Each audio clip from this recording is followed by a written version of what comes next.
Welcome back to the Evolv Podcast. I'm Rhiannon. And I'm your better host, Brendan. All right, we'll leave it at that. But for now, pretty much what this podcast is all about is self-development, health and fitness, and our journey starting as brand new business owners. Let's go. Make sure that you share this around because I'm telling you right now, this is the best podcast you've ever seen. Enjoy, guys. Ciao. If you were to pick one lesson. Straight into it. No hesitation. No hesitation. If you had to pick one lesson that shaped how you lead, what would it be? I think, okay, I'll answer the question eventually. But I'll add a bit more context to how I generally think about business and the point of it all. So I think I've come to the view that you really do have to love what you do. My bad. And the most important thing is the journey and the people with whom you go on that journey. So it's not really about money. It's not about necessarily the point of the business. It's not about fame. It's not about, individually there's definitely purpose, which we were talking about a second ago. I think that matters a lot. But at its core, I think business is about like good people doing hard shit, right?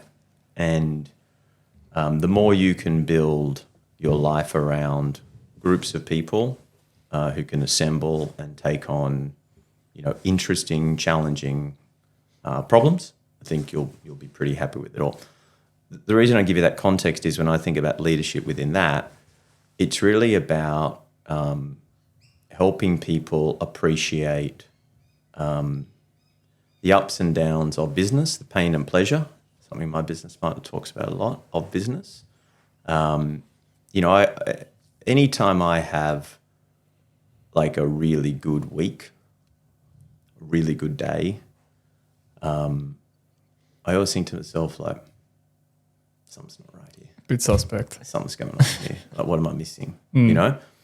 And conversely, when I'm like right in the middle of just a monster issue, like, wow, this is like a meteor hurtling towards Earth issue. I think that's when you kind of revel in the camaraderie of trying to overcome that problem. So I think helping people see those moments in time as being a good thing, helping people kind of lean into the big problems with enthusiasm, with open-mindedness, honestly with like a little bit of excitement. I think that's the job of leadership in what my experience is, which is, startups and high-growth businesses. Leadership in different companies, bigger businesses, smaller businesses, sports, politics, that's a different question. But I think for what I've been doing for almost 20 years now, I would say the most important thing is helping people stay present, be where your feet are, helping people enjoy the challenge, like revel in the pain, revel in like all of the screwed up cook things that are going on in the business. Like you're on this like rocket ship and the bolts are coming off and half of it's on fire and hasn't even taken off yet. Yeah. Like it's kind of like, okay, well, as long as our strategy was sound at the start, as long as we talk about that in a little bit if you want, as long as the decisions we made at the beginning and the direction we decided to start walking in, or just continue my metaphor, flying in, was sound, there was always going to be turbulence. There was always going to be issues along the way. So as long as we're going in the right direction, these issues were inevitable. And frankly, the fact that we're running into them is a good thing because like I think about these giant problems that you see in businesses as basically barriers to entry. Like, who has the stomach, who has the skill set, who has the resilience to overcome the stuff that's getting thrown at us? Because if it wasn't getting thrown at us, then everyone could do it. And if everyone could do it, then frankly, it's probably not worth doing. So I don't know. I'm not a fixed, like if you ask people who work with me for years, they would say I'm first of all a pretty terrible manager. Like I don't do a lot of the things you should do.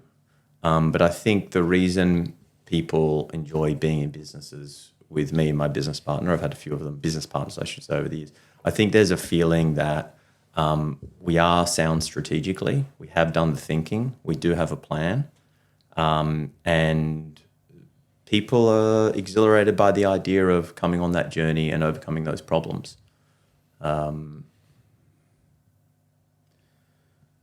don't have a leadership playbook.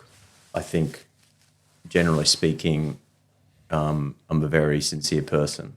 I generally, like, what you see is what you get. I see humour as essential in life all the time. My wife says too often, but I would say all the time. It's So right. sweet, cuz. Yeah, that's it. That's it. My wife does. She loves it.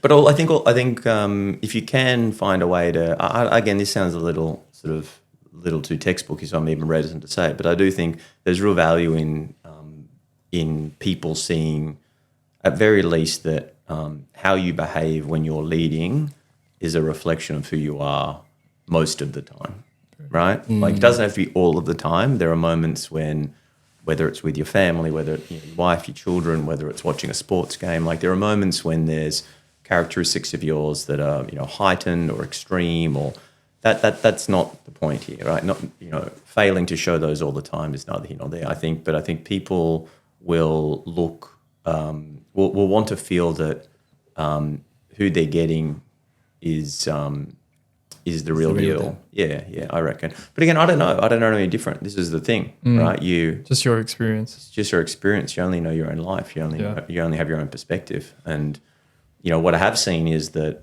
this last business that we've done, Flair, has been a very successful business. There were two before it, Causes, which was okay, and Brigade, which didn't work. And I'm not really sure that we did all that much that differently, you know what I mean? Yeah. So You had the system down pat.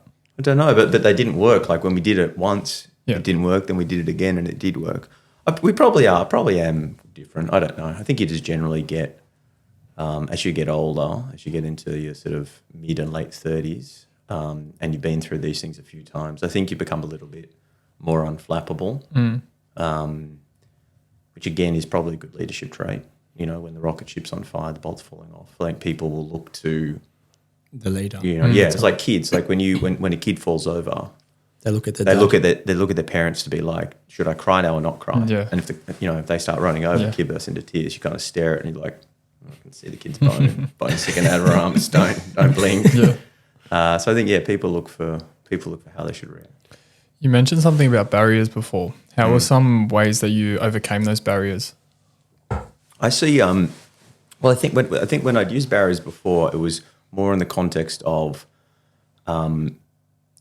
it's a little bit of a zero-sum game view of the world, which is to say that there are winners and losers. There are businesses that work and businesses that don't work, and driving enterprise value in a business isn't something that every business can do. Right? Some businesses take more of the market. They have more customers. They make better products. They make more profit. They're worth more money. So if you believe that to be true, which it probably is, then the question is, like, if your business is a good business, right, then what is stopping everyone else from just doing the same thing that you've done?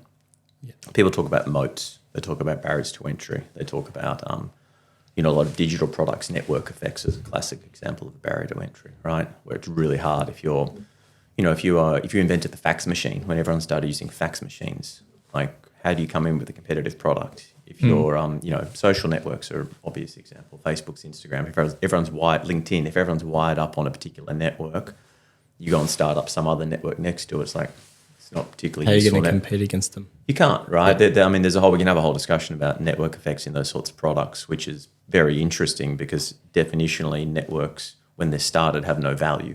If you're the only person with a fax machine in the world, you just fax yourself, right? But eventually, if everyone's got one, then you're going to go and create a whole new protocol for communicating, like fax machines used to be. Well, why would I get yours? There's a million people have this one. And that a million people are using. They're already on that network. Like the iPhone, Samsung kind of debate. Yeah, I think so. I think it's a good analogy. I think so. Barriers to entry are like often important, but I would think to myself more generally, it's a way to say that when something's really hard, and you guys are trainers, you get this, it's actually really good. You know, like I think that's probably an even better analogy to use in this context, right? That like, you know, no pain, no gain. Although I'm not that sure they say that anymore in training, do they? Sometimes. Sometimes. Okay. Yeah. Bit of a myth. Bit of a myth, yeah. Okay, so then they don't say it. But back when I was a little boy, they used to say it all the time. No And pain, no gain. That's it. But I think that's my philosophy is more like that. Like if business was easy, and if Everyone everything will you're do doing is on the glide path, then yeah, maybe it is. Maybe it's more paranoid and cooked than it needs to be, right? Which is to say, like, don't go some like the shittest business in the world. I'm sure has heaps of problems. So whoever's running the shittest business in the world, if they're like, oh, I'm experiencing so many problems, this is awesome. I'm on the right track. Yeah. So, business is Bit shit. delusional. Yeah, but I think it's more that like overcoming these challenges, resilience, that every one of those you tick off, I think moves that business further down. So that whoever comes in and wants to, you know, like cut your grass is going to have to go through those same things. Yeah. Yes. But it's also just probably identity and toughness. It's also like the ability for you to bear that level of The mindset. the mindset, resilience, right? Do you feel like every business owner has that? Because we sit down with business owners all the time, and one thing I notice is they fail, they get back up the next day and keep on doing the exact same thing repeatedly. They fail a business, they they actually go again and recreate another one. Yeah. How do you explain that to someone that has never run a business before, is actually thinking about it? I think you just have to reframe. Also, there's two things, right? So first of all, I do think a lot of people who end up starting and running a successful business, like, are self-selectingly tougher than most people, because probably they didn't do the first one successfully. Like, definitionally, you're probably getting them, like, if 70% of businesses fail, then you're probably not just talking to that. The 30% that succeed haven't been started by first-time entrepreneurs, all of them, right? So definitionally, you know, it's self-selective in terms of the people who we end up talking to about successful business people are usually people who've failed and then subsequently succeeded, right? So you start just saying, like, well, actually, when we talk about successful business people, the reason they seem tougher than everyone else is because they've definitely experienced a whole lot of failures and succeeded despite that. Yeah. Right. So you sort of start there. The next point I would think about is that I don't know if maybe so much of the stuff in these conversations I have with people, right? Like, I've now been doing startups and businesses for, you know, like 18 years or something, right? Like, proper. I did a little bits and pieces at uni, but like fully committed to this for something like that. Yeah, 17 years. Now when I look back and I describe it and I explain it, I do so with like language, ideas that are way clearer, way more erudite than they were when I was in the middle of it. And frankly, probably reframed either more negatively or more positively than they were. Like, there's zero chance that I'm describing everything right now is accurate. Yeah. Not because I'm trying to be misleading, a little bit, but I am. But just because this is, as you've like reflected on things and reframe them and contextualize them with what's going on in your own life. You know, like, I had kids after my first two businesses. So it was like my first two businesses, I was in another country, much younger, without kids. Like, okay, that's a whole lot of, that's one set of facts. Now I'm back in Australia with kids, you know, like those two fact patterns aren't comparable. And so I will explain all of those businesses using identical language, but the actual context of my life at the time was fundamentally different. Yeah. So so these moments of like looking back and explaining things and what's good and what's bad and what's indifferent, I would say, and I'm probably being a little bit too academic here, all of those things are done in my, like, sitting where I am today, which means it's not accurate, right?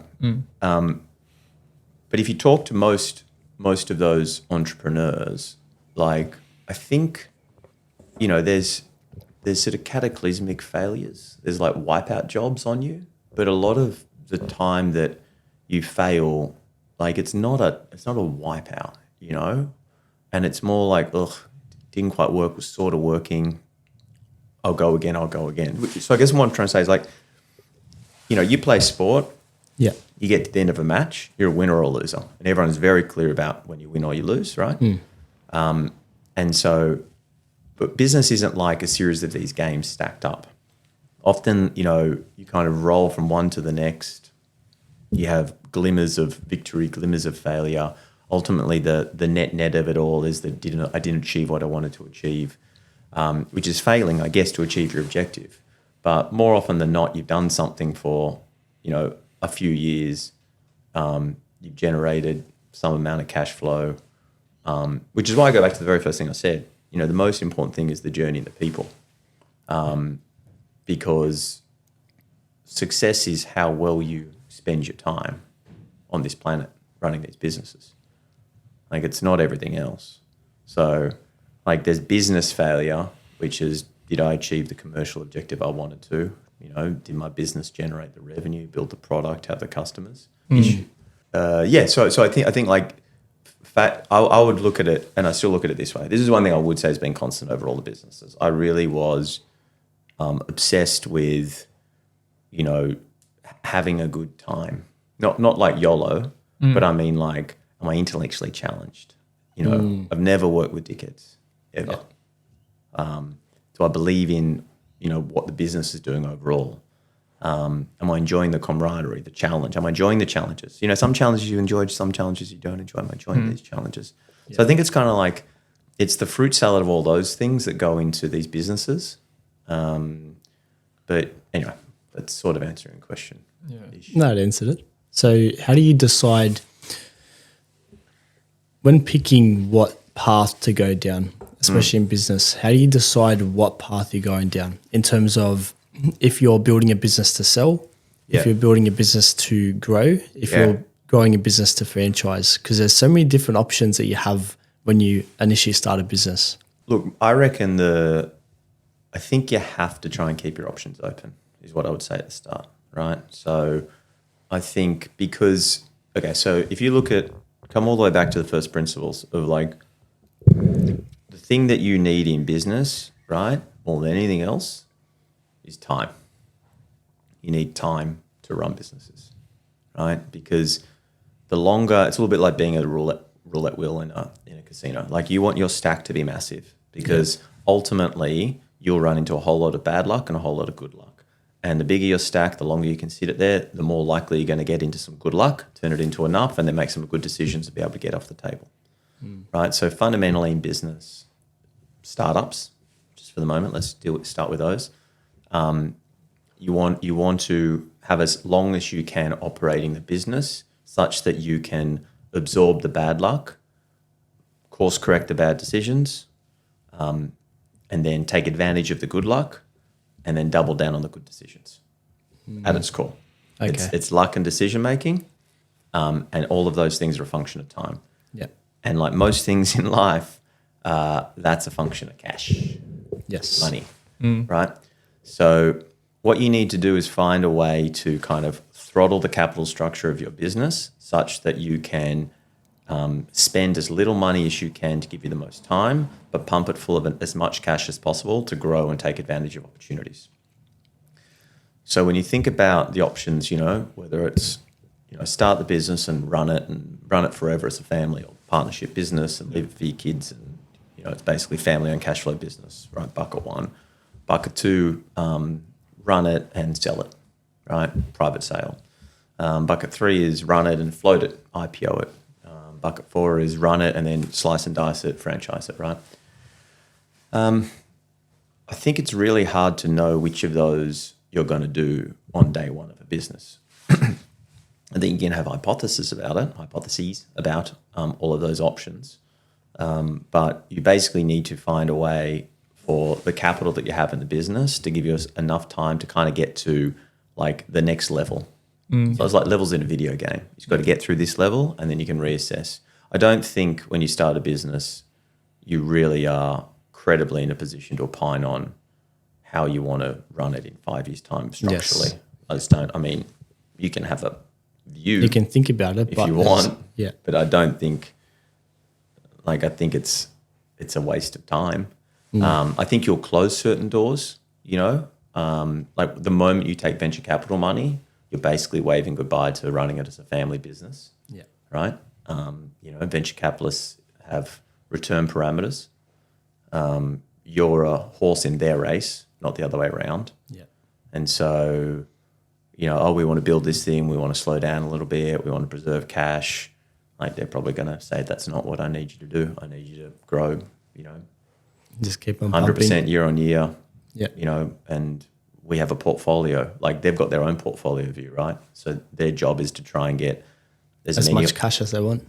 Well, sort of. The economics of venture capital, of a venture capitalist or a venture capital fund, of 10 companies, they're basically saying 6 will fail, 2 will be okay, and 2 will be monsters.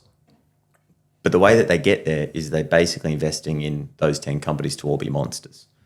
So if you don't want to be a $1 billion company, you're like, I think this can be like a nice little money spinner, then there's probably going to be a misalignment of like what you want to Goals do and the risk everything. that they want to take.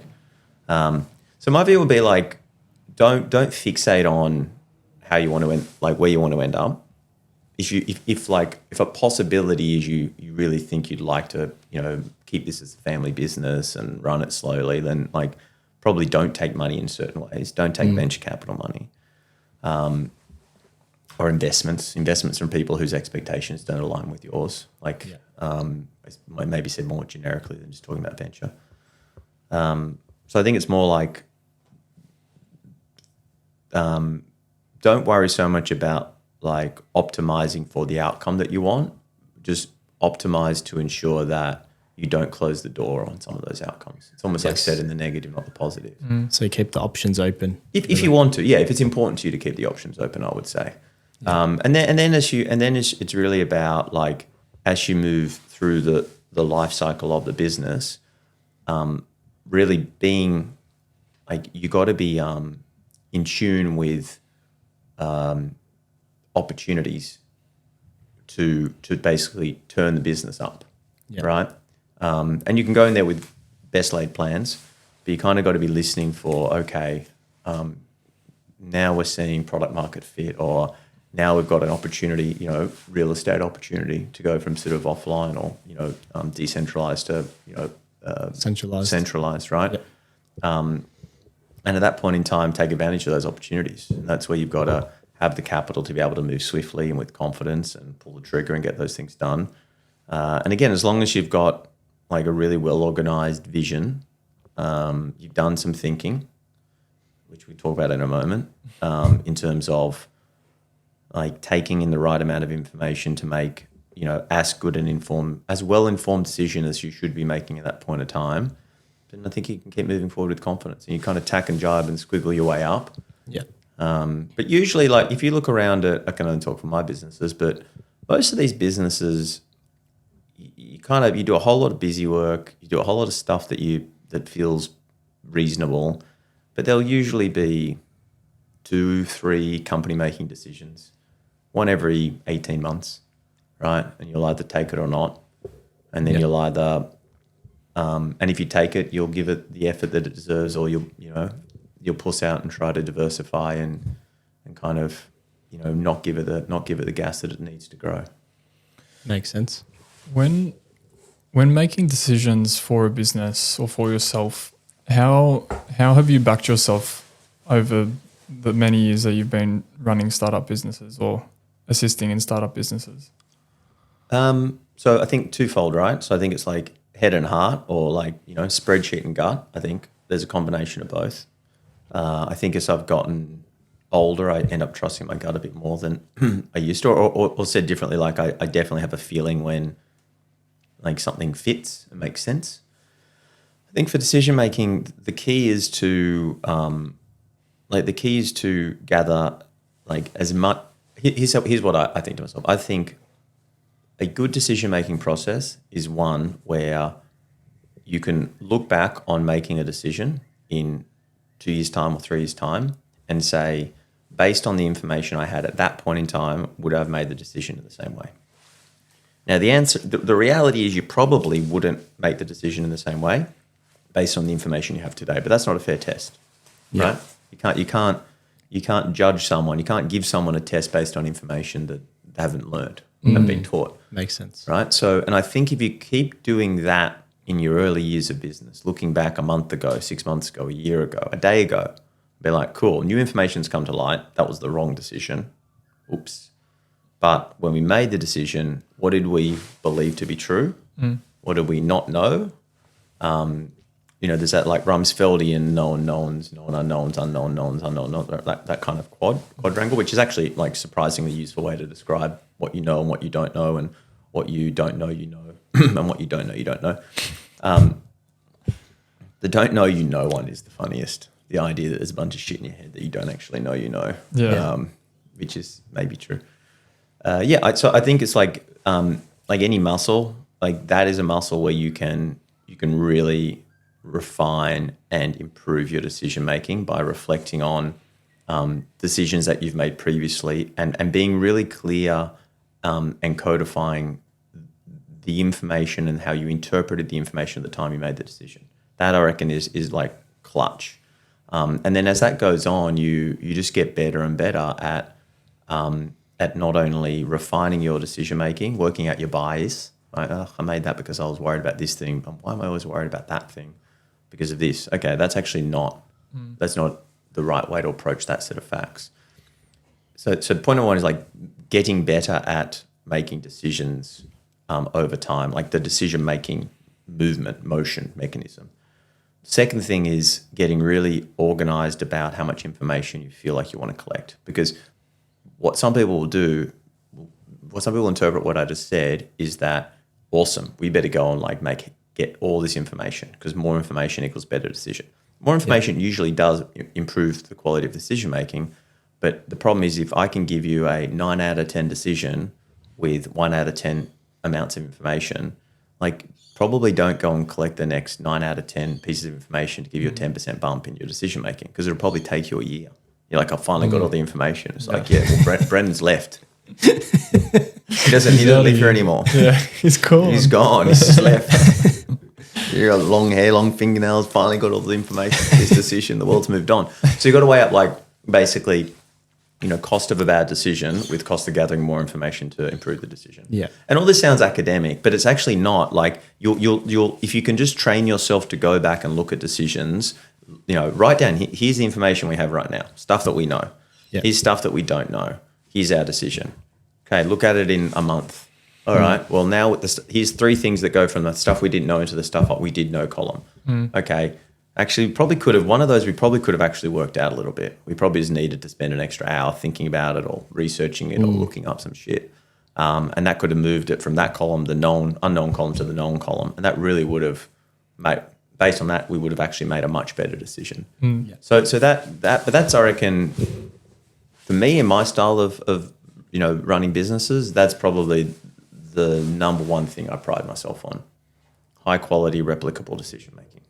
That to me is the one thing that I feel I'm uniquely well suited, like what I bring to the table of just being able to really, because and then the flip side, there's like a lot of decisions get made by inertia, right? The decision is, well, what we've been doing. Yes. Right? Based on past decisions. Or past, exactly, right? Like, well, our strategy for the quarter is this. And it's like, but hang on, like, there's new information here. Why are we doing it this way? And there's new information here. And so I think you have to, sorry,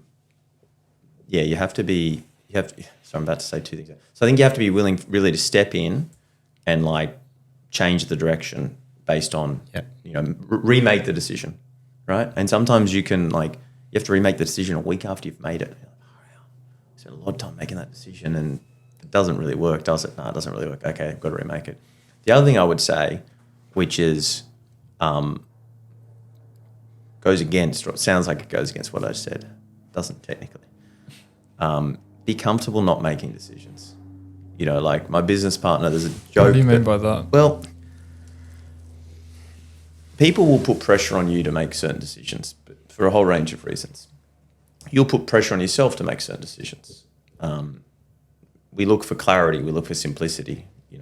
Einstein, what is it? Things should be as simple as possible and no simpler, right? Yep. So what we end up doing sometimes is oversimplifying things, collapsing complex decisions down into, something that's very black and white. And that allows us to go to sleep at night, sleep well. Cool, man, we made a decision on that. But you probably shouldn't have. You should have just let it play out a little bit more, right? Just been a bit more patient with it. Yeah. Be comfortable kind of sitting in the ambiguity of we know this isn't quite right? Like this is not where we want to be going at the moment, but we just got to let it unfold a bit more. We got to turn a few more cards over. Where maybe you're doing a deal with someone, we should go and make them an offer. Let them come back to us. Let it play out a little bit more. Oh, we've got this new marketing channel we're trying. Is it working or not working? Well, it's only been going for a couple of weeks. It's too early to shut it off. Maybe reduce spending on it and then come back to it all. That's another thing I think that wraps up in this decision-making discussion and overall business is being really aware of human beings' desire to simplify, clarify, have a sense of accomplishment, right? I think that's the biggest, if you look at a determinant factor of people who don't do particularly well in startups, it's people who derive immense pleasure from ticking things off lists. Now, it doesn't mean that people who are list tickers can't be successful. They can. But here's what happens, all right?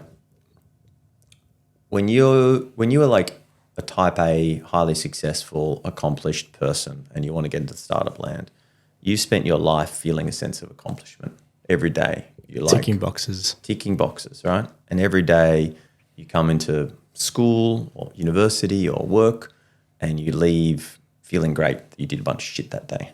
Got it done, right? Tick some boxes. I'm at fault for this. Well, it's not a bad characteristic to have when it comes to getting through stuff that is the right stuff. It's a terrible strategy to have when you haven't actually decided what the right stuff is. Because what happens is your lists end up having usually a bunch of shit you don't need to do. That's it. An inverse relationship with the most important things. Yes. Go back to what we said before. If something's important, it's probably really difficult to do. If something's difficult to do, it'll probably take a long period of time. Therefore, putting the most difficult thing number one on your list each day is not going to make you feel like a winner. It's going to make you feel like a loser because you're not going to be able to tick that thing off for a day, a week, a month. But then there's 5 or 6 things below on that list where it's like, oh, I can do that. That's good. I can do that. You can tick it off. And you can go home each night being like, man, I got 5 out of 6 things done today. I'm like, Brendan, that's fantastic. What was the thing you didn't get done? That was the only thing you needed to do. The biggest thing. Yeah. It happens all the time. And again, it comes down to people looking for that clarity, that order, in the chaos. Yeah. And you kind of got to sit in the chaos a little bit, sit in the ambiguity, let that kind of swirl around you. And then even in that swirl, don't collapse the chaos and ambiguity for your own sense of comfort and safety and clarity. Do it if it's a good thing. I'm not saying don't wear pants to work. It's James said chaos is important, so got no pants. No pants. On. He's the chaos. The chaos king. I'm the chaos king. Yeah, there's another box ticked. Yeah, there you go. Yeah, don't wear pants. No, I'm not saying all of this stuff you can take to extremes.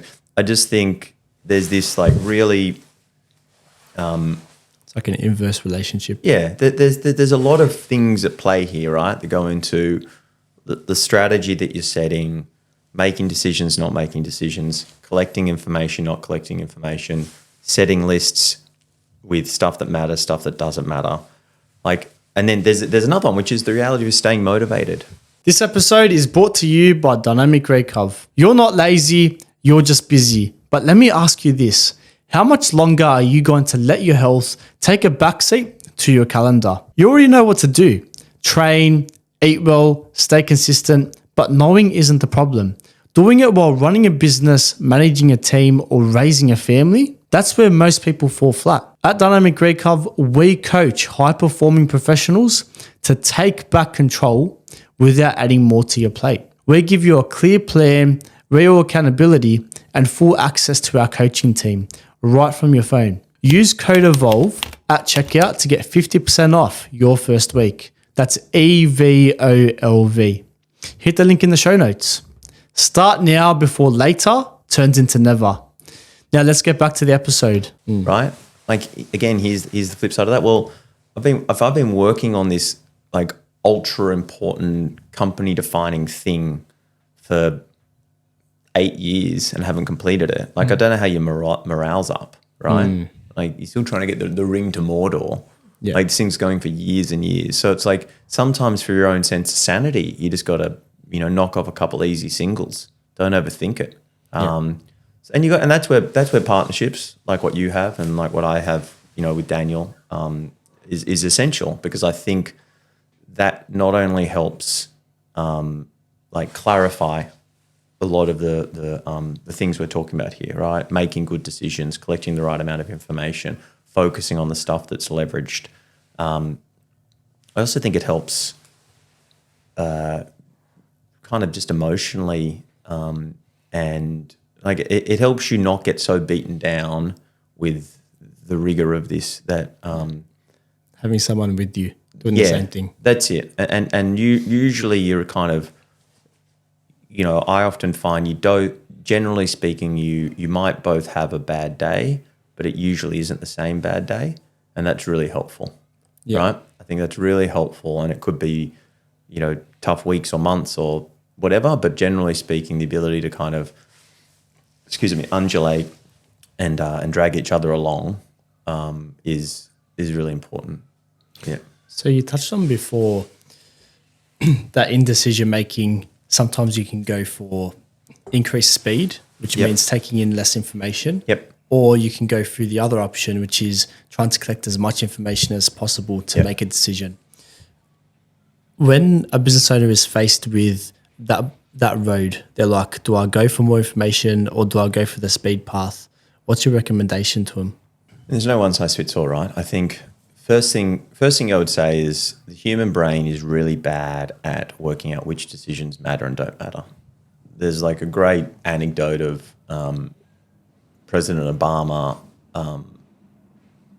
confiding that he basically didn't choose his ties because he's like I'm spending as much mental energy working out which like tie I should wear as like whether we should go and invade Iran, right? Because my brain can't split the difference between decisions that matter and decisions that don't.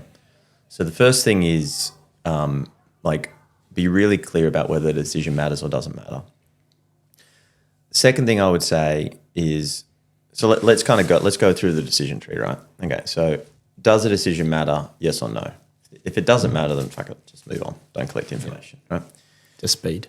Sorry, the second question is, if I make the wrong decision here, what are the repercussions?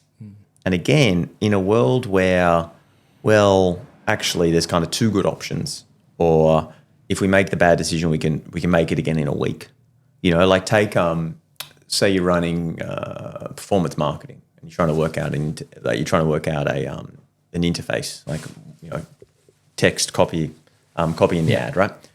So is that an important decision? Yeah, it's an important decision. That's like a key acquisition channel for you guys. Level number 2, okay, what are the repercussions if I get it wrong? Not much. Change it the next week, right? There's no point going and doing research papers and this and that and the other, right? Just go and run some ads, see what happens. If you get it wrong, you can course correct. It's not a big deal. Yeah. So assuming that the decision matters and assuming that there is actually material downside to a bad decision, I think then it's about understanding, what are the sources and chunks of information you can gather? Is it easily available? If you close your eyes, you're like, well, what does my future self wish that I knew right now? Because you can get caught up in the decision too much, and not that you need the context around the decision. You need the what is future think it in a way. Yeah. Look back, but even right now, okay, we're making a decision on expanding internationally. Should we go and open an office in London? Okay, what is there's all this stuff that I've got about that, but are there any things that I say to myself, I wish that I could find that out right now? And if you can find it out, go find it out. If you can't find it out, you actually have to ask yourself whether you can make a different decision, you know? So a lot of people will try and, find out information that's unfind-outable at this point in time. And so then you're either pulling the trigger on a decision where you've got a really big kind of essential gap in the data set. The other option is that you actually try and shift the question over, right? And you actually try and ask a different question or come up with a different strategy. But, at the end of the day, so that's almost like the third bucket, right? Like, again, we're working through this of like, does it matter? Yes. If I make a bad decision, is that a problem? Yes. Can I shift the decision to something else that is like safer territory? No. All right. So now you're just stuck with a decision that I have to make. And I've got an obvious gap in the data set. Then I think it comes down to gut. Yeah. It comes down to the feeling. I believe in that a lot. I think it also, like, again, I go back to what I said, like a lot of this is the journey and your experience of the journey. And so sometimes it's about saying, like, I want to make a decision that my future self will be happy, proud of. Doesn't mean like, again, therefore you have to make the tough decision. I'm not saying that. I'm just like this is the right thing to do right now. Yeah. Like, I'll feel good about this right now. It just sounds like a lot of risk, because you're saying that you're going into the decisions based on your gut. What if your gut's wrong? Yeah. 90% of the time. I mean, you go to the doctor. I mean, that's bad gut. If your gut's 90% wrong, you're in trouble. I can't help you. Get out of business. I can't help you. I think we're trained. Look, here's what I will say, right? I think we're trained in particularly Western culture to really validate the left brain, the head, the spreadsheet, right? And the amygdala. Yeah, I don't know. Maybe. Sure. Sure. That's the one. Possible. Right. And because I think we constantly want to be able to point to and replicate and like almost franchise quality decision making, right? You see that all the time. You look at how much money, people are spending on consultants, management consultants and reports and data. Not to say they don't add value, but to say people have a belief that there's a way, there's the McKinsey standard of decision making. It's like you get these guys in, they got these giant brains, these giant computers, and they crunch the data, and that's a decision that's really good. But actually, like, a lot of that is just, covering your ass, CYA. There's a lot of, and in Australia, right, where you really do have dominant board cultures. Like, I think it's quite different to my experience in the US, where they were much more like the CEO. It was the CEO's company, right? Here it feels like, and it does, the CEO serves at the board's pleasure. The board has a lot of influence. The board has, and a lot of obligations, both sort of morally and legally, are on the boards to make good decisions. So therefore you have this fetishization of like spreadsheet-driven, audit trail decision making, where you can point to, well, we made this decision because of, like, look at all of this data that led us down that path. It sounds slow though. It is slow, but it's slow, but it's all wrapped up in this, as I say, this very like Western, modern, probably white collar view of the world. That if you just put enough like brainiacs and computers onto a problem, you'll make the best decision. Yeah. You make the best decision, right? Alternatively, there's this view of the world, which is the right brain view of the world, which is your gut, which is your heart, which is the feelings and the all the things that you feel at the time when you're making a decision that you can't quite explain why you feel that way. And so I think for a lot of business people, what I would say to them is, and when you say trust your gut, like, that sounds terrifying. But it's actually not that terrifying, because like your gut is at the end of the day a product of all the things that you've done, which goes back to the idea of like why often entrepreneurs on their second, their third, their fourth business, quote, make better decisions. I'm not sure it's because all the shit I've been talking about in terms of decision making and, processes and questions and data gathering, like, I'm sure they do a little bit of that, maybe a lot of it. But at the end of the day, they've just got a a more refined, more powerful gut when it comes to the evidence Making and the decisions. experience. Yeah, I reckon. I think so. And again, we, you know, whether it's like, you know, the Fourth Estate and newspapers or podcasts or, you know, just general pundits, it's really hard to accept that some decision makers are better than others because their guts are better than others. Yeah. I wanted to dive into the reason why you got so interested and passionate about startups and what you thought of us coming to the table. It's a very unique experience that we get to talk to our clients and also get people on a podcast and talk to them. Yeah. And with your experience, it would be a good insight for both of us, I believe, to get some feedback on what you've seen from where we've started to where we are now In your business? in our business. I'll answer the first question first, Yeah. which is, so I was never like going to end up in startups. I ended up there because I couldn't get a job as a lawyer. So I was trained as a lawyer. I moved to the US for a whole range of reasons that are interesting but not necessarily relevant for this podcast. It sounds like I got extradited, didn't it? It does. A little bit. It does. We'll never know. We'll never know. It stays on. So it's yeah, different podcast. True The crime. round two. True crime podcast, yeah. So, and then I just couldn't get a job in the law. This was 2008. So I'd done a master's. JFC. There you go. That's what happened. Which was like first time probably in, I was like 23, 24 at the time. First time I'd properly like just failed, right? And you can point to all the circumstances in the world and this, but at the end of the day, like I set out to do something and I couldn't do it. Couldn't get a job as a lawyer in America.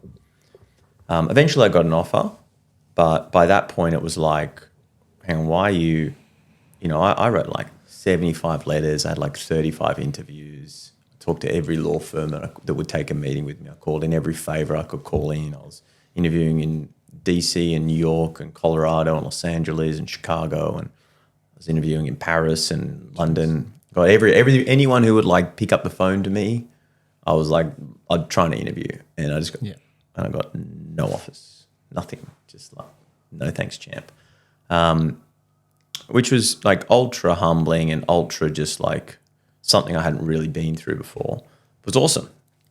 It was awesome because one, it's like you go through something like that and you're like, okay, fine. Like, you know, we were talking about this morning, Ree. Like, okay, well, so what if it totally goes to shit? What if it fails? Like, you still got your health.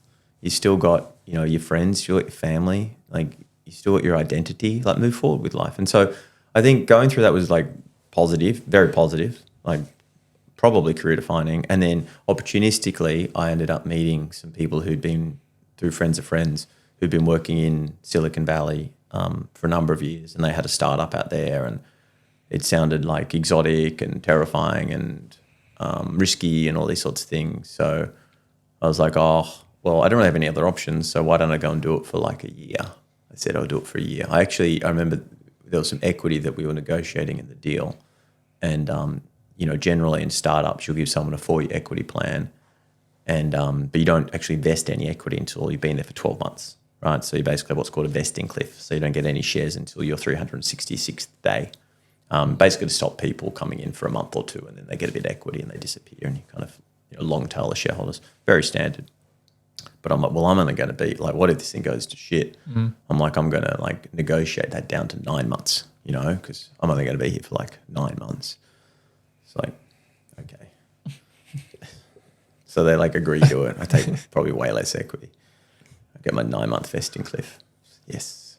And then I stayed in that for whatever, you know, that was 2009.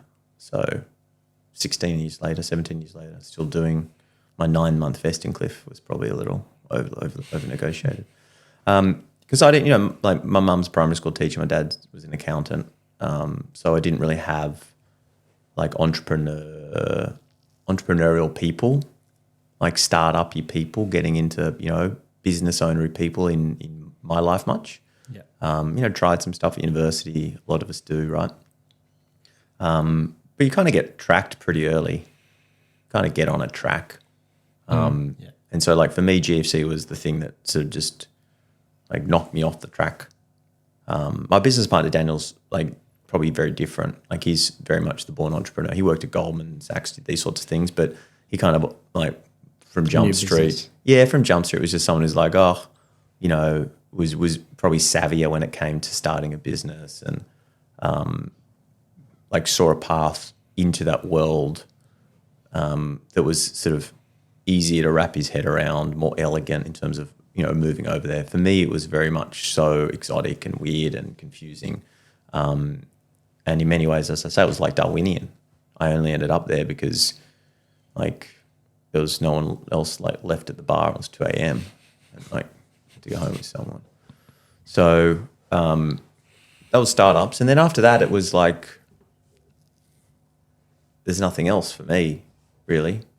Like you very quickly, like in addition to the fact that I'd probably get fired. Yeah. Imagine, I think that just disappoint whoever was managing me within the first year or two. It just felt really natural and exciting, and as I say, like a wonderful use of the days, weeks, months, years you have on Earth. For me, it was very, very quickly for me. Like, oh, cool, this is what we'll do until we don't want to do it anymore. And then I think, in those first like 8 years of technology that I was there, like technology as the category, like tech was really like hopeful industry to be in, like very positive, changed the world, like a lot of delusion, but a lot of really positive delusion from people who cared a lot. Yeah. I don't think it really feels that way right now. I think the world's kind of eating itself a little bit, and technology seems to be enabling that cannibalization. Well. Yeah. So I feel, but that's, I mean, I'm not here to dissuade anyone from, doing a tech startup, and indeed technology, whether you like it or not, is going to touch everything. Like you just don't know, unless you're like, I can't think of a business that doesn't use tech. Yeah. Just ask ChatGPT. Yeah, it's exactly right. That's exactly right. Is there any businesses out there that don't use tech? Yeah. So that's kind of, we can dive into any of that. But and then Ree, was it your business? Yeah, the second question was obviously it's a very unique experience to have a client and then also someone that's been a very influential part of the business. Yeah. Where it is today, just to sort of get some feedback on what you thought of the business, what you thought of us from the beginning, and if you saw that entrepreneurial trait in us.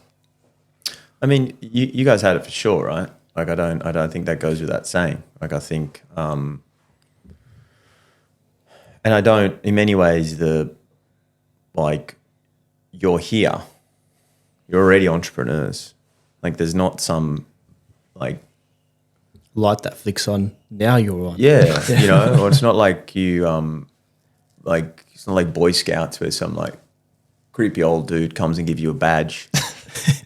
Or you're like, now you're an entrepreneur. Yeah, you're an entrepreneur now. So hand stays on you a little bit too long. And you're entrepreneurs. So like, I think you're just right in the middle of the thing that every entrepreneur has, which is imposter syndrome. Yes. We've all got it. Never goes. Even when you like are successful, all you want to do is explain it away. We got lucky, or if we did it again, it wouldn't happen. Or I mean, there's some psychopaths out there who don't, which is fine. Yeah. That's their deal. But like even me on the other side of what is objectively, a successful business in Flair, I'm still looking to. You still kind of can't believe it. So I don't know if you ever lose that, but I think that's okay. I think that kind of just lets you move forward. What you can't let that do is cloud your decision making, make you second guess your decisions, make you feel like somehow, you don't have the capacity to be successful.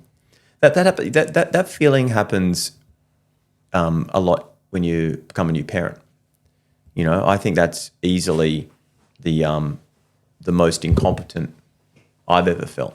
Really? Yeah, it's really hard. Like they don't come with instruction manuals, and you go from being like, really quite competent at everything you do, right? And it's hard. Yeah. It's hard, but it's like even now in your business, right? There's certain challenges that that you're going to have to overcome, and some of them really hard.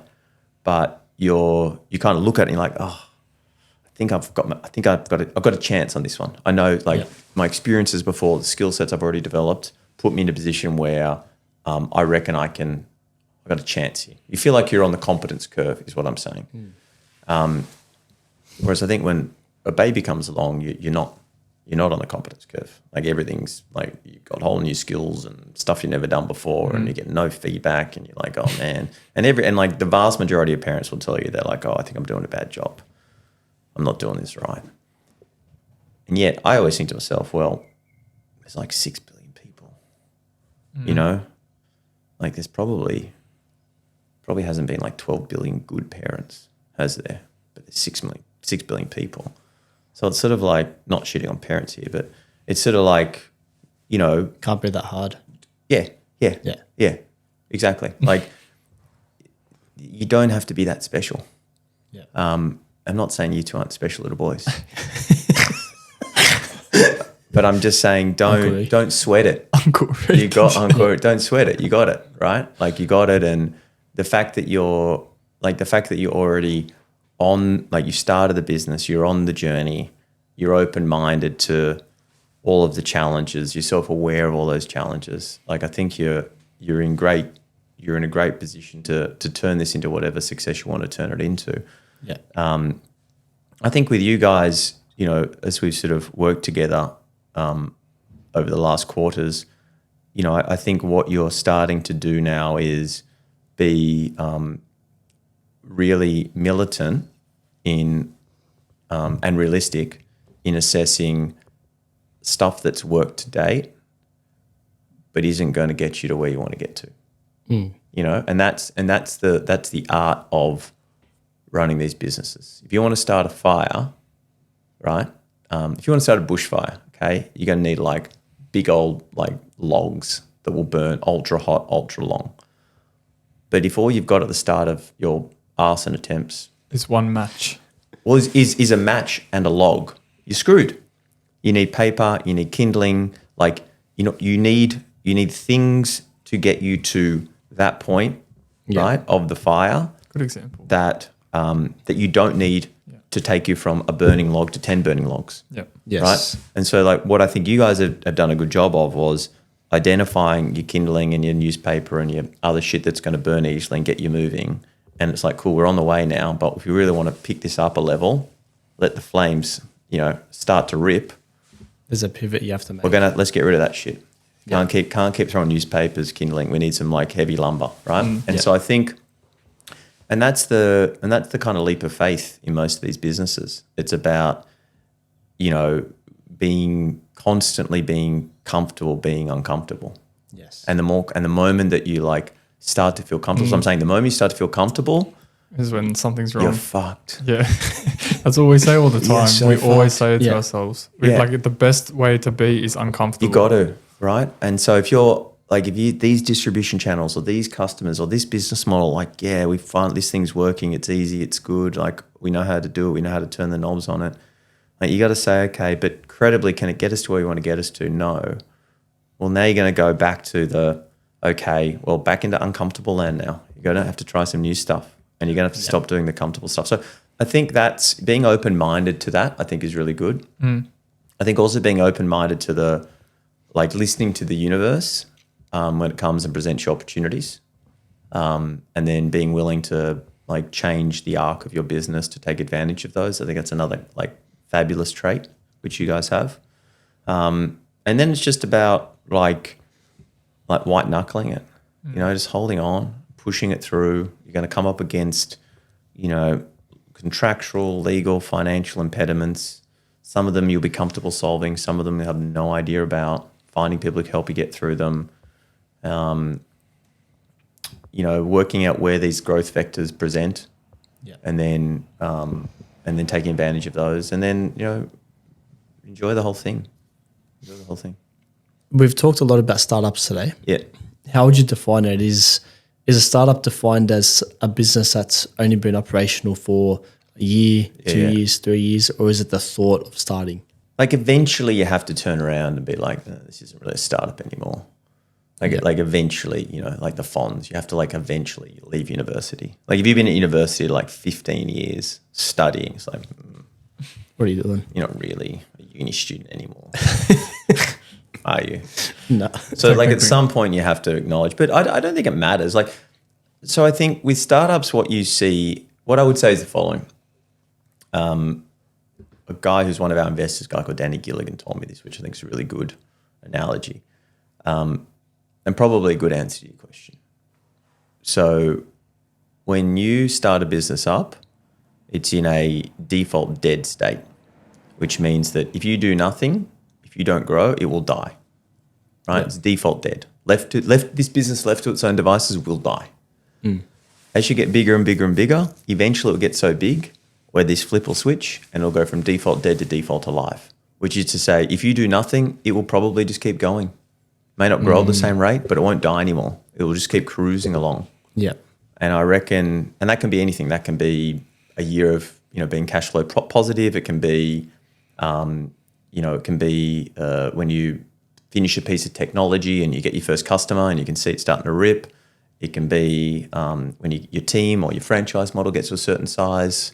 There's just a level of like inevitability to the continued financial success of the business that this, switch flips and you go from default dead to default alive. And I reckon that's probably the moment something's no longer a startup. Yeah. I think that's the moment when this is definitely different now. Yeah. And I like that. I reckon that's like we I don't know when we got there with Flair, but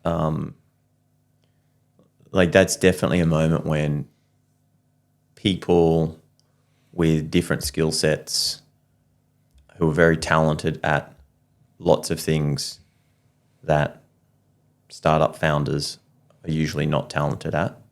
It's usually a good time to call in the cavalry and they can start operating the business because you yearn for the volatility.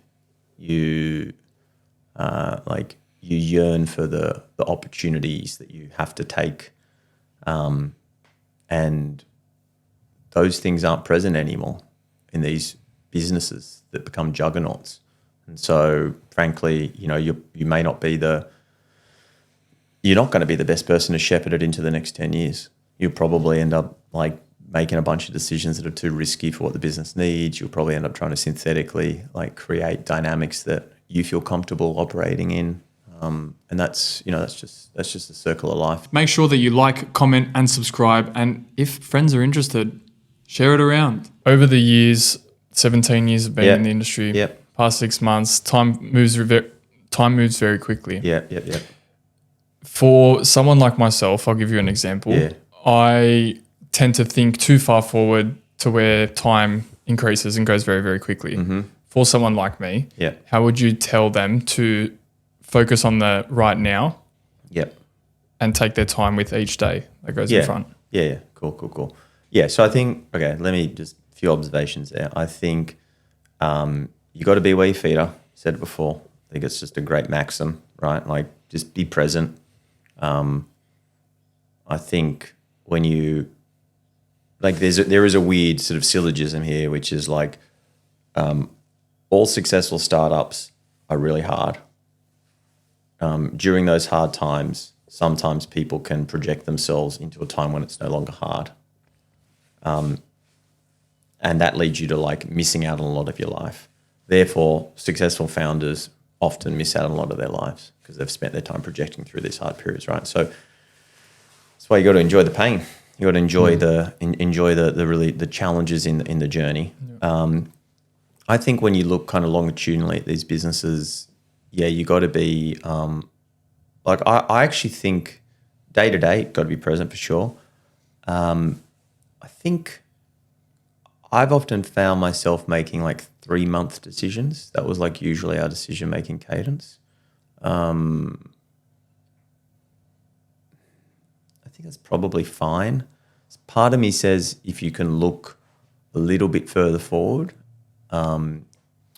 not in terms of tactical and kind of daily routinized decision making. I think that you got to do and be sharp on, and have really like punchy horizons for.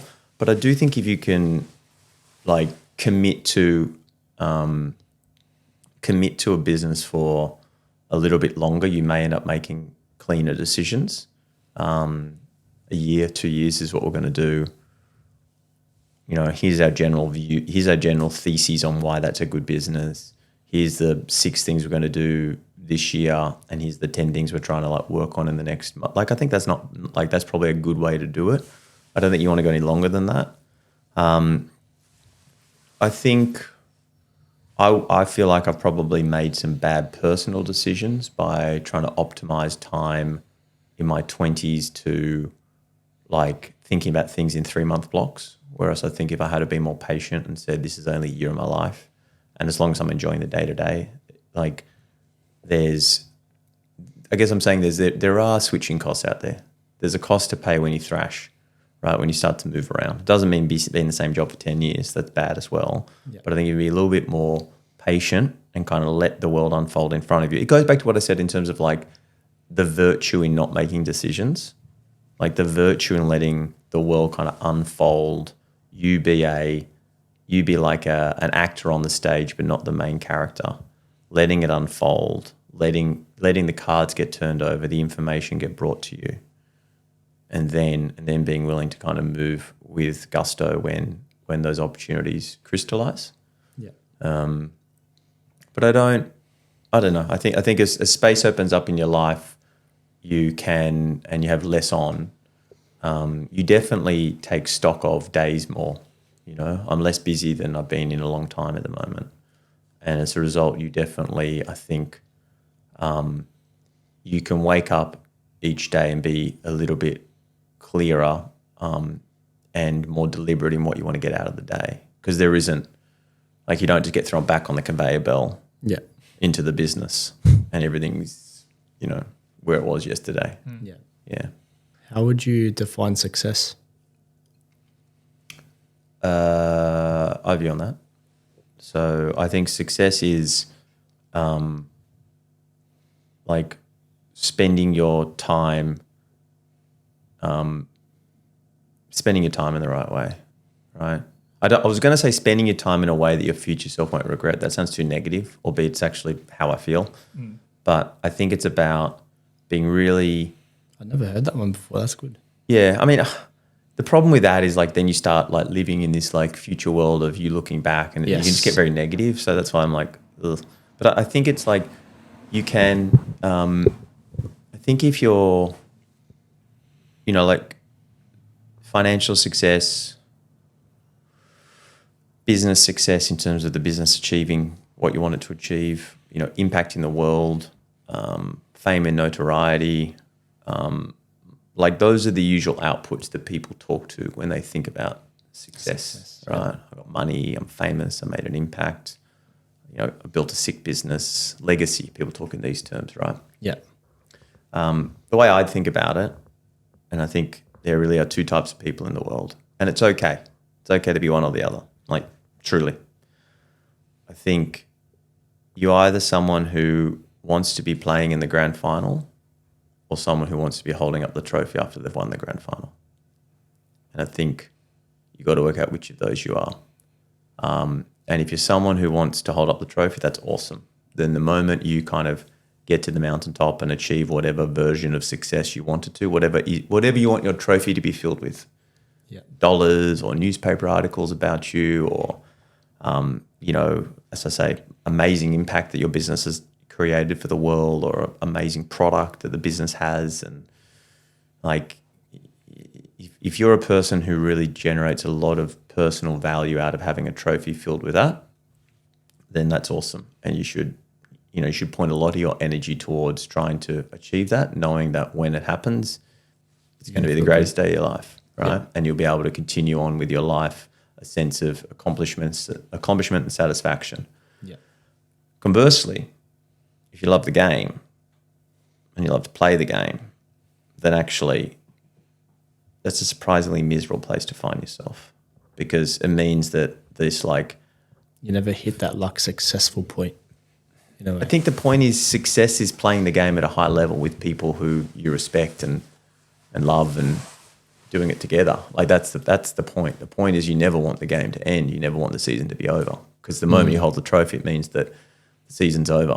You know, you can get the team back together again. You know, you can play in another season, but it's not the same season. It's not the same game. Yeah. I was going to say that because I feel like there comes a point where your performance starts going down, right? Yeah. You start realizing that you won't be able to play with the same team as you used to before. Exactly.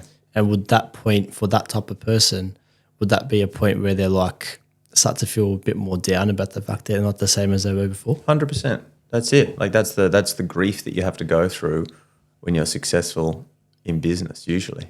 But it's still the same for the person that got the trophy. Yeah. And they don't eventually get another trophy after that.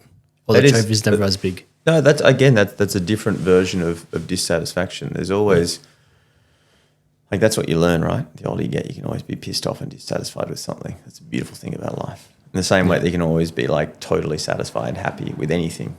There's always there. So yes, the trophy holder can always lament the fact that their next trophy isn't as good or isn't as big. But they'll do it. A lot of these serial entrepreneurs, they're doing it because they want another trophy. They've got trophy room, bunch of trophies got on the wall. Yeah.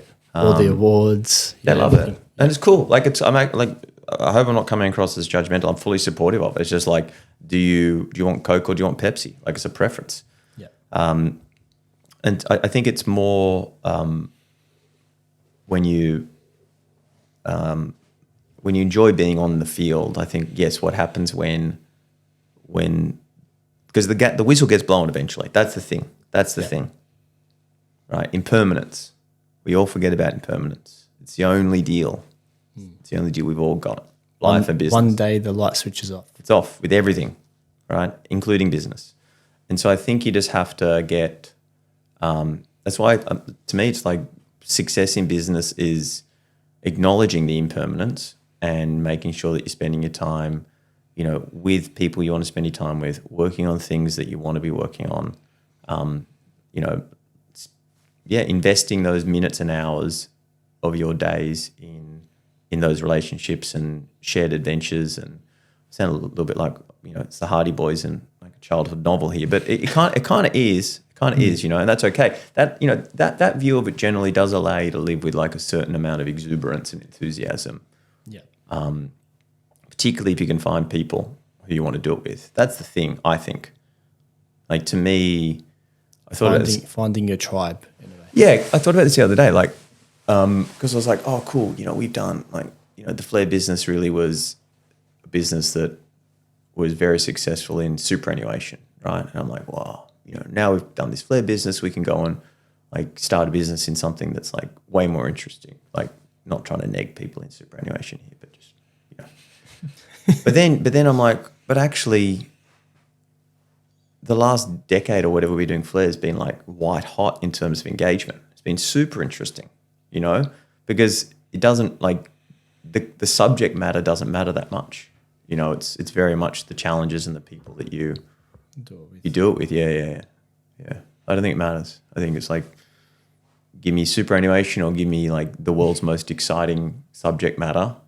As long as you've got people who you respect and compliment you, not compliment. Yeah. You know? Compliments you. Yeah. Yeah, with an E, not an I.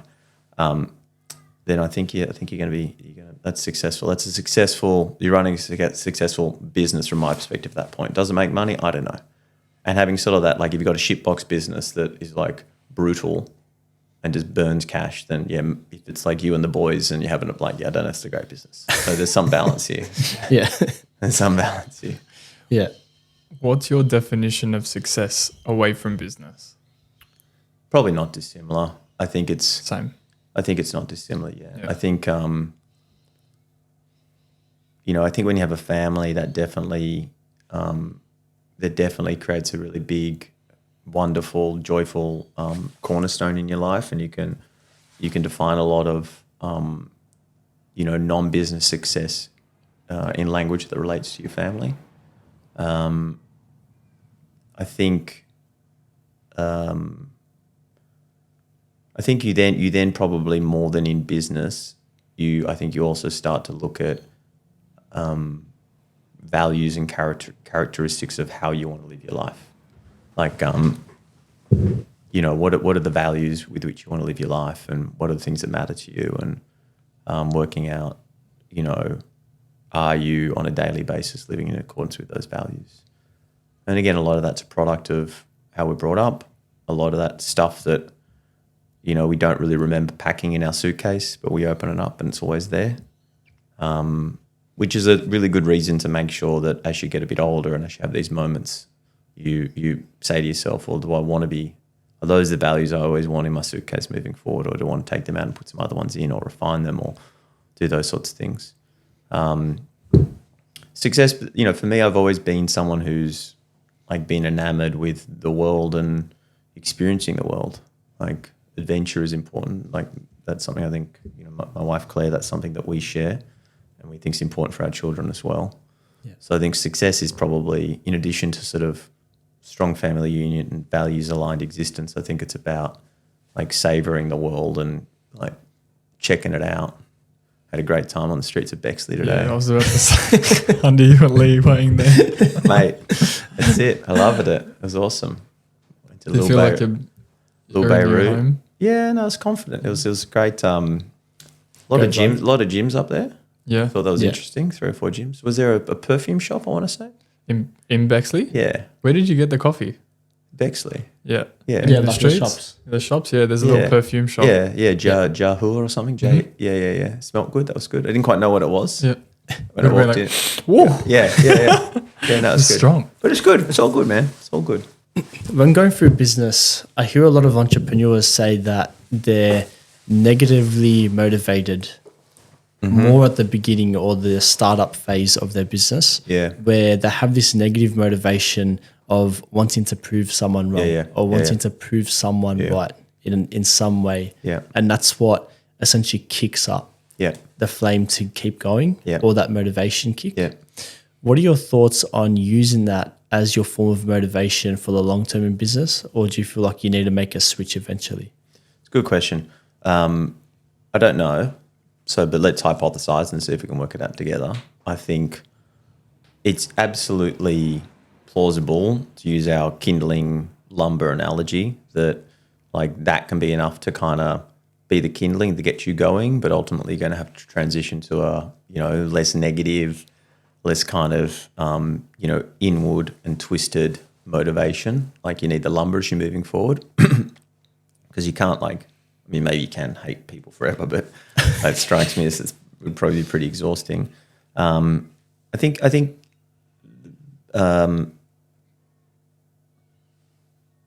we often play games in our own minds when it comes to saying that, I'm going to show this person. Yeah. And you go and talk to that person. They're like, I don't even know who that guy is. I don't know what you're talking about. Yeah. It's so often in life, it's, I say this to people, it's not about you. Like someone, it's absolutely got nothing to do with you. Their reactions that you experience are exclusively about them and their journey and what they're going through. But fuel is fuel, and that's the reality. You need fuel on those really, dark, cold days. So you got to find a way to get through them all.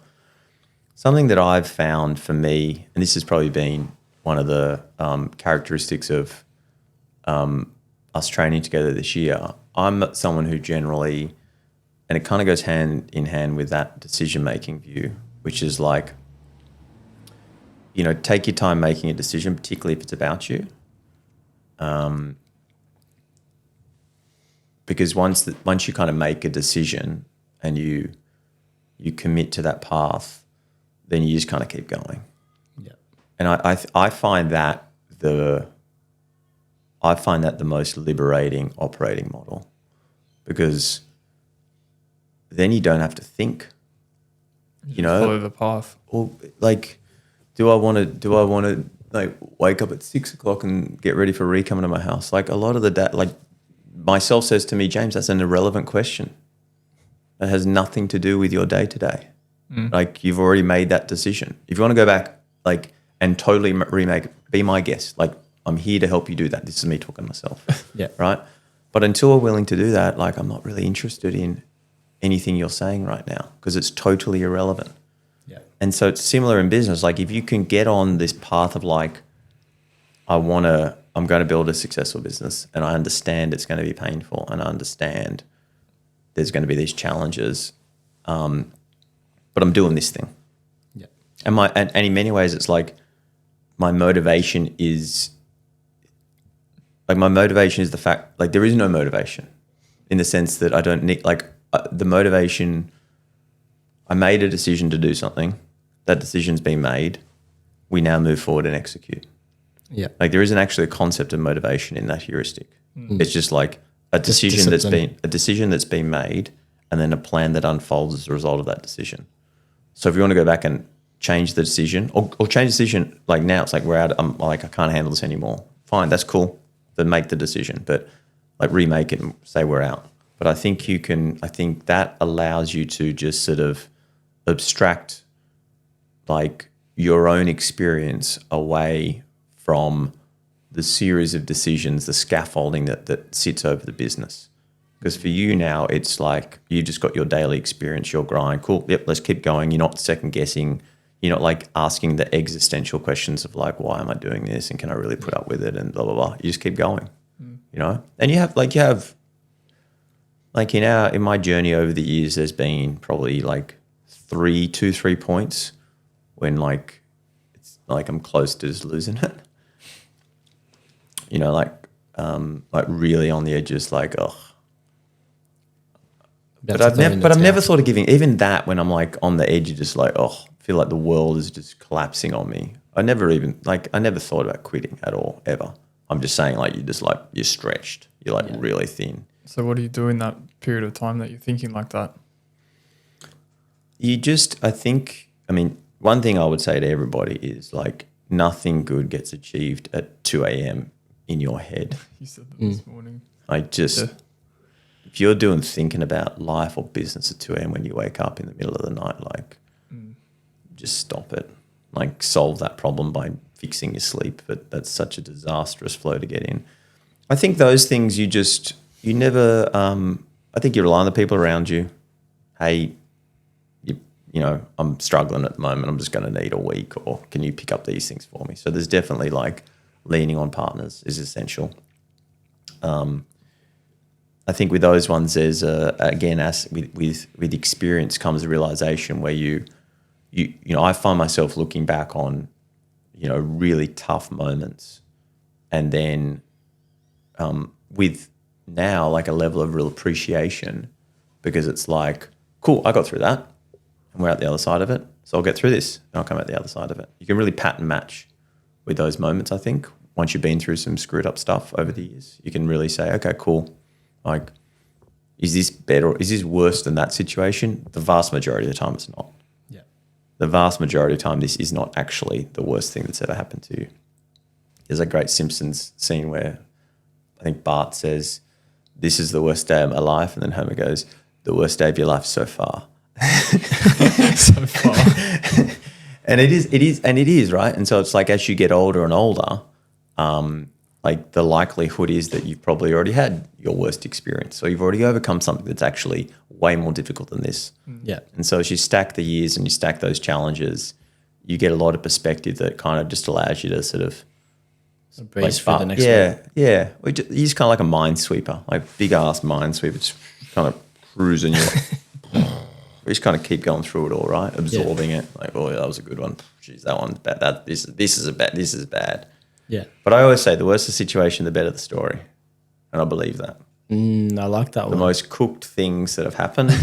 Are the best stories. To the point now, it's so bad where it's like, we'll be in the middle of something hectic. Like, this is bad. This is actually a really bad situation.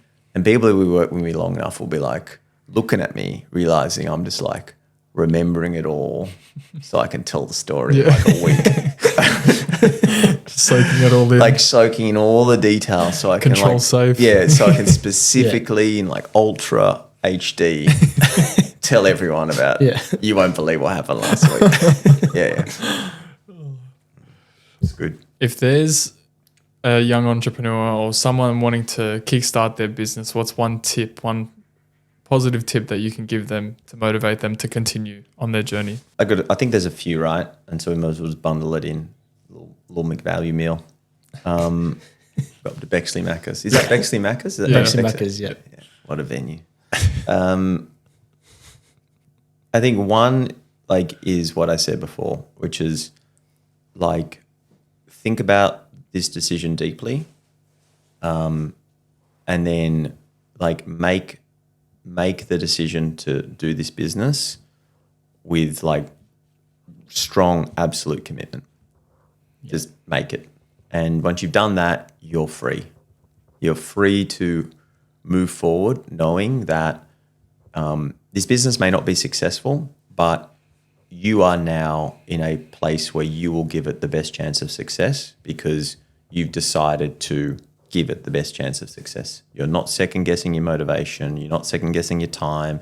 You're not asking yourself, am I going to be able to handle this? Because you've already made the decision to handle it when you made the decision to start this. Yeah. Right? So I think that's a really important, you click it on, child-proof lock on the car, you can't get out. Sounds worse than it is. It's actually a really positive way to approach this thing. So that'd be number one. Number two, I would say, is find people who you want to do it with. Maybe I have the greatest respect for, and I absolutely can't empathize with solo founders. I don't know how you do it.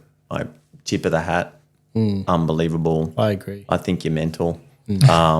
They got to screw those ones. They must, but they're the real gangsters. They've got something else that they've been able to get up and get going on.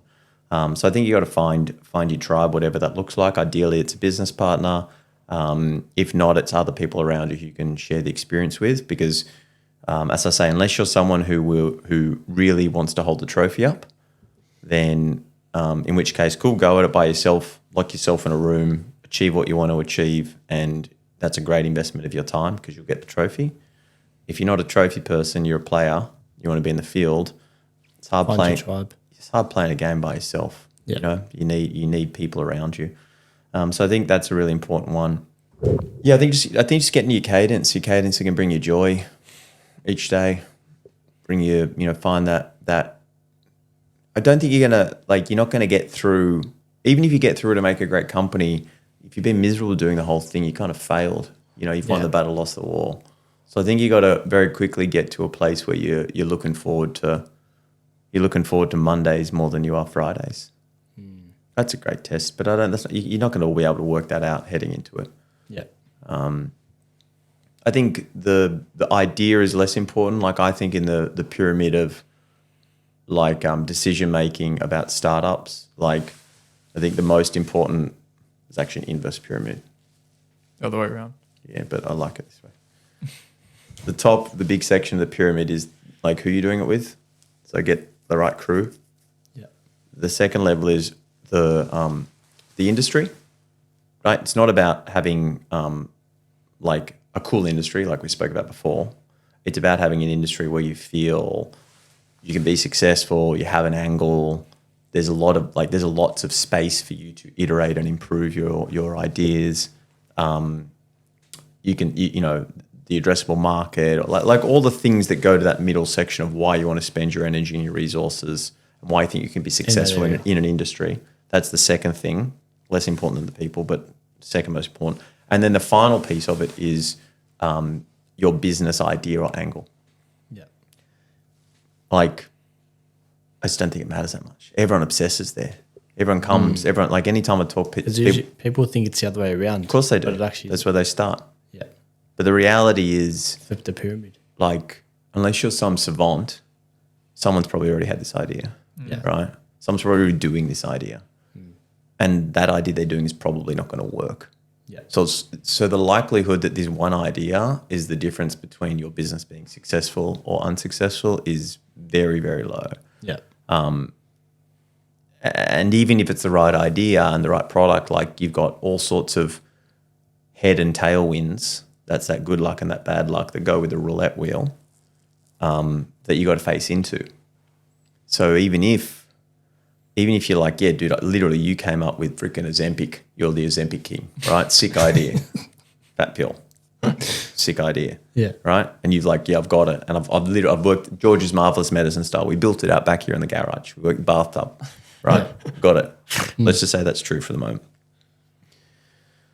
So not only are you right on the product, the idea of the product, your product is good enough to be that product. Let's just say those two things are true. It's never true, right? Rarely do people have the right product idea and or have actually executed and built the right product, right? Yeah. Everyone's like, oh, I was debating this idea. Wouldn't it be cool if you could do this, that, and that? It's like Uber for blanks. Like, yeah, cool, fine. So let's assume those two things are true. Great idea, and you've got a product that matches the great idea. Even then, the likelihood you're going to be successful is ultra low because of this good luck, bad luck. You got to capitalize the business. You got to take it to market. You got to find customers. You got to face into probably regulatory pressure, legal pressure. You got to expand. You got to hire. We haven't even got to hiring people yet. You got to capitalize the business in the right way. How are you going to get money in, the right amount of money? How are you going to handle shareholder expectations, board expectations? And while all that's going on, you think you're the only genius who's had this idea. Now you got competition. You want the market to be big enough where you don't have to make the market because that's exhausting to convince people that this thing even exists. You don't want it to be so mature that now you're heading into a market and there's ultra competition. Yeah. So far out. So all of that is to say, like, I'm not interested in your product. Like, I'm interested in your industry. I'm interested in your team. Not team from and the team is both capacity if I was an investor, but for people, read to your question, starting a business, I'm like, for your own happiness and sanity and your own experience of this startup. Because That's the most important part. I think so. Yeah. Yeah, I think so. Beautiful. All right, good boys. Well, thank you very much for coming on. And if Pleasure. people were to sort of find out a little bit about who you are, where can they find you? Internet, I don't know. Yeah. Like Wherever you just search up James and you'll find just him. Google me. No, I don't know. I don't. Hasn't been. It's been something that probably over the years I haven't really Got into. Yeah, I would say. There was like a period of a couple years in my early days in Silicon Valley where it was like important to me. I thought it was important to me to have a profile and one of those success metrics we talked about. But it kind of quickly dawned on me that wasn't really for me, and it's a little bit of fool's gold for me at least. Yeah. Yeah. So this business, we've kind of potentially even to our own detriment, have gone out of our way to be not particularly public. So Okay. I don't know. That's all right. That's all right. I'll just cut that part out. Tell them to call you. Oh, yeah. Call me. If you want to find out more about James, call me. Yeah. No, that's my actual number, you dickhead. Give him a call. Should have the business number. Give him a call. Give him a call. Thank you, bro. Thanks, Appreciate boys. it. Thanks, Good. James. Thanks. Pleasure. Thanks. Thank you guys for listening to this week's episode of the Evolv Podcast. Brendan and I have loved having you throughout this whole podcast. Make sure that you like, comment, and subscribe. And if friends are interested, share it around. Yeah, make sure you share and tag us on your Instagram posts, and I'll see you soon. See you guys. Little boogie to finish.